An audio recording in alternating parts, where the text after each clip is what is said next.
آج دنیا کے کالے کرتوت جو ایپسٹین فائل میں کھلے جا رہے ہیں، دنیا دیکھ کر تماشا کر رہی ہے، سارے لوگوں کی نظریں ہیں یہ کیا ہے ایپسٹین فائل؟ امریکہ کے کسی بیچ کے اندر ہونے والے نہایت ہی کالے کرتوت کے اوراق کو لے جا رہے ہیں، اور اس میں چھوٹے لوگ نہیں، بہت بڑے بڑے لوگ ہیں، اور ہر دن لوگ ایکسائٹڈ ہے، انتظار کر رہے ہیں کہ اب کس کا آئے گا، کون سے پرائم منسٹر کا کچا چٹا کھلنے والا ہے، کون سے پریزیڈنٹ کا۔ یہ سب ایک حمام میں ننگے ہیں اور ان کی فائلیں کھولی جا رہی ہیں۔ یہ بلیم نہیں ہے، الزامات نہیں ہے، ریئلٹی ہے جو لوگوں کے سامنے دکھائی جا رہی ہے۔ یہ سب اپنی جگہ پر لوگ آج چرچا کر رہے ہیں کہ دیکھو اس ملک کا بادشاہ بھی اس میں ہے ایپسٹین فائل میں، ارے ہمارے ملک کا کھلونا بھی اس کے اندر ہے۔ سب لوگ ہیں اور سب اس کو مذاق میں لیتے جا رہے ہیں۔ ابھی یہ نہیں سوچ رہا کوئی بندہ کہ یہ اتنے پاورفل لوگوں کے کالے کرتوت آخر کھول کون رہا ہے؟ کون ہے وہ جو ان سے بھی زیادہ طاقت والا ہے؟ ایک بات میں آپ کو بتاؤں، یہ وہ طاقتیں ہیں جن کے ہاتھ میں ڈپارٹمنٹ کے محکمے سے لے کر کے جوڈیشری تک کے گلے ہاتھ میں موجود ہیں، وہ جیسے چاہیں اپنے احکام نافذ کر چاہتے ہیں۔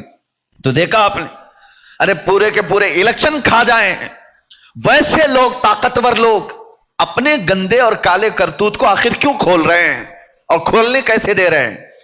ان کے پاس تو طاقت ہے، ان کے پاس تو پاور ہے، جو بھی ان کے کالے کرتوت کھولے گا اس کو تو یہ پکڑ لیں گے، گلا دبا دیں گے، ختم کر ڈالیں گے۔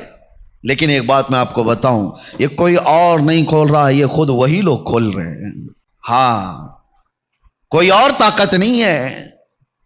امریکہ کا صدر جو اتنا پاورفل مانا جاتا ہو، پوری دنیا میں اس کی طاقت کے چرچے ہوتے ہوں، اس کے سامنے کسی چیز کو روکنے کی ہر چیزیں موجود ہیں۔ پیٹروٹ میزائل کا بادشاہ، پورے نیوکلیئر کا بادشاہ، جس ملک کو چاہے آنکھ دکھائے، جس ملک کو چاہے تباہ و برباد کر ڈالے، کوئی روکنے والا نہیں۔ بڑی بڑی طاقتیں اس کا ہاتھ پکڑنے کی تیار نہیں۔ وہ اپنے گندے کرتوت کو روک کیسے نہیں سکتا؟ روکے گا کیوں نہیں؟ اس کے پاس ساری طاقتیں موجود ہیں۔ لیکن ایک بات کی طرف میں آپ کو اشارہ کر رہا ہوں، یہ فائلیں کوئی اور نہیں کھول رہا، وہ کالے کرتوت کرنے والے یہ سارے طاقتور خود ہی کھولے جا رہے ہیں۔ وجہ کیا ہے؟ یہ پورا نظام دجالی نظام ہے، شیطانی نظام ہے۔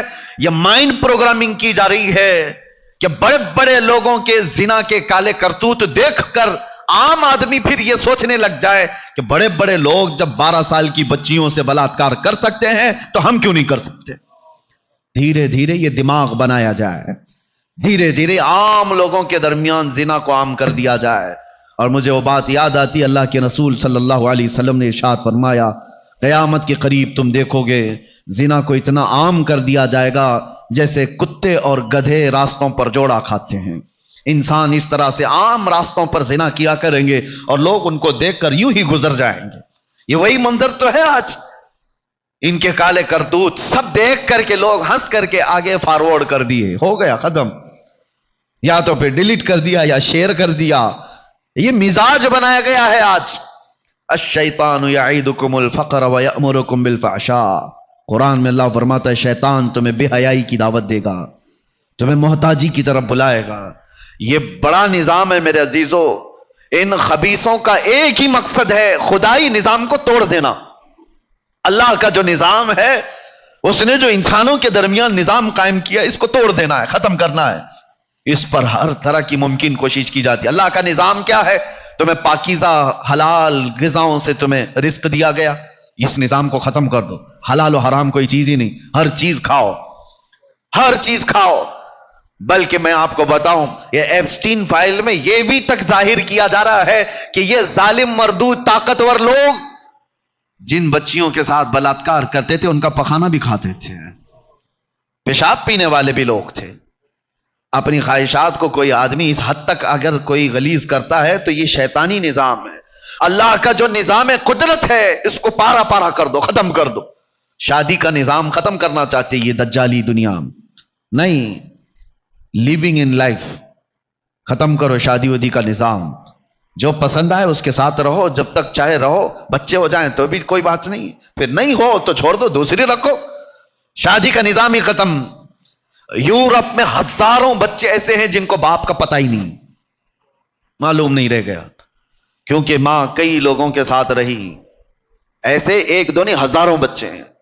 نسب کے لیے اسلام نے حفاظت کا اتنا زیادہ حکم دیا کہ ایک طلاق شدہ عورت سے بھی تمہیں نکاح کرنے کے لیے انتظار کرنا ہوگا عدت کا، کہ پہلے والے شوہر کے نطفے کا ہلکا اثر بھی اس کے پیٹ میں باقی نہ رہے، اس کے رحم میں کوئی حصہ بھی باقی نہ رہے، تاکہ تمہارا اور پہلے والے کا نسب مختلط نہ ہو جائے، مل نہ جائے. اسلام نے اس پر زور دیا کہ بچوں کا نسب بہت ضروری ہے، اور اس نظام کو یہ دنیا ختم کرنا چاہتی ہے، پوری طاقت و قوت کے ساتھ اس کو ختم کرنا ہے.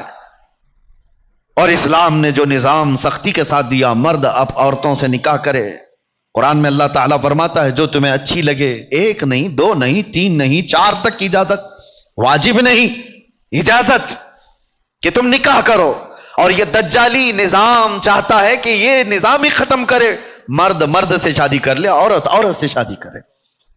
پوری کمیونٹی بنائی گئی LGBT، پوری دنیا اس کے حمایت میں کھڑی ہے، اس کے لیے قانون بنانے کی کوشش کی جا رہی ہے. مردوں کو آپس میں ہومو سیکسولیٹی کی اجازت دی جائے، عورتوں کو لیسبین بننے کی اجازت دی جائے. معاذ اللہ رب العالمین. اس پوری دنیا نے جو محنت اور طاقتیں لگائی ہے یہ خدائی نظام کو توڑنے کے لیے، اس میں ہم کہاں ہیں آج؟ سوچنے کی بات ہے، ہم کہاں ہیں؟ یہ سارے طوفانوں میں تم کہاں کھڑے ہو؟ اور تم ان بڑے طوفانوں سے بچ کیسے سکتے ہو؟ جہاں پر پاورفل لوگ تمہارے پیچھے پیسوں کی برسات کر رہے ہیں، ایسے طوفانوں میں کھڑے کیسے رہ پاؤ گے؟ کیا یہ وہ زمانہ نہیں ہے جس کے بارے میں حضور نے فرمایا تھا تمہارا ایمان پر قائم رہنا اتنا مشکل ہو جائے گا جیسے ہتھیلی میں انگارہ لے کر کھڑا ہونا مشکل ہے؟ بڑی بڑی طاقتیں تمہارے پیچھے لگی. اسلام نے تمہاری نگاہوں کی حفاظت کا حکم دیا تھا، اور انہوں نے پورا میدان تیار کر کے دے دیا. فیس بک، انسٹاگرام، نہ جانے کیا کیا چیزیں تمہارے لیے بازار مہیا کر دیے گئے. ہزاروں لڑکیاں اس میں ننگی ہیں، جس سے چاہے چیٹنگ کرو، جس سے چاہے باتیں کرو. یہ میدان کھلا بنا دیا گیا ہے. کس نے بنایا یہ میدان تمہارے چیٹنگ کے لیے، ڈیٹنگ کے لیے؟ کس نے بنایا؟ ہمارے بچے اس میں چلے گئے. افسوس ہوتا ہے کیا رسول اللہ کو منہ دکھاؤ گے؟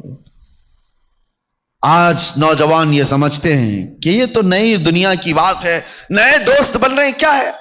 ایک بات میں آپ کو بتاؤں، ایک جملہ کہا جاتا ہے فلاں لڑکی کے ساتھ چیٹنگ ہوتی ہے، میری بیسٹ فرینڈ ہے. لڑکیاں کہتی ہیں اس کے ساتھ میرا کچھ بھی نہیں ہے، بیسٹ فرینڈ ہے. یہ جھوٹ ہے، کبھی ہو ہی نہیں سکتا.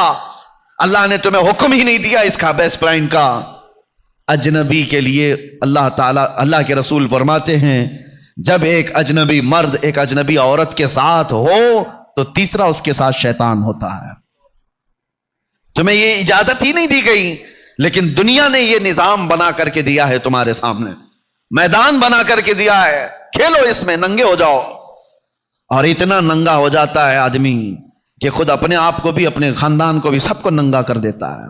اللہ کے راستے میں وہ کوشش کرتے رہو جو اللہ نے تمہیں بنا کر کے بھیجا ہے. وجہ یہ ہے کہ اس نے تمہیں چنا ہوا ہے. هو اجتباکم، اس نے تم کو چن لیا ہے. وما جعل علیکم فی الدین من حرج، اللہ تعالیٰ یہ بھی فرماتا ہے تمہارے دین میں اللہ نے کوئی زبردستی نہیں رکھی ہے. ملت ابیکم ابراہیم هو سماکم المسلمین، تمہارے باپ ابراہیم کا دین وہ کیا تھا؟ وہ اسلام. اور اللہ تعالیٰ فرماتا ہے تمہارا نام اللہ نے مسلمان رکھا ہے، کسی کے باپ نے نہیں رکھا. اللہ نے ہمارا نام مسلمان رکھا. آئیں کائیں مت کرو، شرماؤ مت، ٹوپی چھپا کر، داڑھی نکال کر کے میں کامن آدمی لگوں، سیکولر لگوں. سیکولر کا مطلب ہوتا ہے ایک منافق، وہ ادھر بھی رہنا چاہتا ہے، ادھر بھی رہنا چاہتا ہے. میں کہتا ہوں کہ آپ پیور بن جاؤ، جو ہو وہ بتاؤ. اللہ تبارک و تعالیٰ نے تمہارا نام مسلمان رکھا ہے تو کھل کر کے مسلمانی کا اظہار بھی ہو. لوگ نام ایسے ڈھونڈتے ہیں انٹرنیٹ پر کہ کامن لگنا چاہیے. کہ ایسا کچھ نام بتائیے جو سب میں چل سکتا ہو. میرے عزیزو، ایک شخص حضور کی بارگاہ میں آئے، کہا بیٹا پیدا ہوا، آقا نام کیا رکھو؟ حضور نے فرمایا محمد رکھو. بیٹا پیدا ہوا، محمد نام رکھا. چند سالوں کے بعد آئے، دوسرا بیٹا پیدا ہوا، حضور کی بارگاہ میں عرض کیا کہ یا رسول اللہ صلی اللہ علیہ وسلم بیٹا پیدا ہوا ہے، نام کچھ آپ فرمائیں۔ حضور نے فرمایا محمد رکھو، پھر محمد رکھا۔ تیسرا بیٹا پیدا ہوا، پھر آئے حضور کی بارگاہ میں، کہا حضور نام کچھ میرے بیٹے کے لیے، تیسرا بیٹا ہوا ہے، حضور نے کہا محمد رکھو۔ انہوں نے کہا یا رسول اللہ پہلے بیٹے کا نام محمد ہے، دوسرے کا بھی محمد ہے، آپ نے تیسرے کا بھی بتایا۔ میرے آقا نے فرمایا تجھے کیا فرق پڑتا ہے ایک گھر میں تین تین محمد ہو جائیں؟ اور یہ فرمایا گیا کہ جس کا نام محمد ہوگا قیامت کے دن جیسی ہی اسے پکارا جائے، سنو ہوگا یہ محشر کے میدان میں۔ روایات بتاتی ہیں کہ سب سے پہلے فرشتے حضور پاک صلی اللہ تعالی علیہ وسلم کا نام لے کر پکاریں گے، محمد کہاں ہیں؟ اس لیے کہ محشر میں سب کے نام چلیں گے، ہمارا بھی نام ہوگا، آپ کا بھی نام ہوگا۔ حضور کا نام لے کر جیسی ہی پکارا جائے گا تو جتنے محمد ہوں گے سب دوڑ کر کے آ جائیں گے۔ فرشتے کہیں گے نہیں تم کو نہیں بلایا گیا ہے، وہ محمد ابن عبداللہ آمنہ کے بیٹے کو بلایا گیا، رسول اللہ کو۔ رب تعالیٰ فرماتا ہے میرے نام نبی کے نام پر آئے ہیں، سب کو بخش دو، اب واپس مت کرو، ایمان کے ساتھ آئے تھے۔ یہ نام رکھنے کا وہ اثر ہے میرے عزیزو۔ یہاں لوگ چھپانے کی کوشش کر رہے ہیں، سیکولر بننے کی بات کی جا رہی ہے۔ آپ کو اللہ تعالیٰ نے جس دین پر رکھا ہے اس کا کھل کر کے اظہار ہو۔ میں ایک بات اور بھی کہتا ہوں، ہاں اظہار تو کرتے ہیں ہم، بہت زیادہ کرتے ہیں، شو شائننگ میں بہت زیادہ ہے ہماری قوم۔ کہاں پہ پھول برسائیں گے ہمارے اوپر، ایک ایک کنٹل پھول، کسی جلسے میں جاؤ تو ہم دیکھتے ہیں، اور کاروں کی قطار ہے۔ پوچھنے پر پتا چلا کہ ہم اپنی شان کا اظہار کیوں نہ کریں؟ شان کا اظہار یہ کچرا کر کے پھولوں کی برسات کرو، پنڈال لگاؤ، بہت بڑے بڑے کمکمے لگاؤ، جھنڈیاں لگاؤ، پھر پتا چلتا ہے جلوس میں ساری چیزیں، اس لیے کہ اسلام کا اظہار کر رہے ہیں۔ ارے نادان، اسلام کا اظہار تیرے چہرے پہ ہوتا، تیرے لباس میں ہوتا، تم نے اپنے جسم پر اظہار تو نہیں کیا، اور چیزوں میں اظہار کرنے کی کوشش کر رہے ہو۔ مسجدوں کے مینار اتنے بلند ہو گئے، اس کی داڑھی 2 انچ بھی بڑی نہیں ہوتی۔ مسجدوں کو کتنی اوپر تک بنا دیا گیا ہے، تم نے اپنے آپ میں اظہار کیوں نہیں کیا؟ میں اکثر ایک بات کہتا ہوں، تم لڑتے ہو جھگڑتے ہو روزانہ اپنی داڑھی سے، اور یہ داڑھی بھی بڑی ضدی ہے، روز صاف کرتا ہے بیچارہ، داڑھی کو بولتا ہے نہیں میں مرد نہیں ہوں، وہ صبح نکل کے آتی ہے اور پھر بولتی ہے نہیں تو مرد ہے،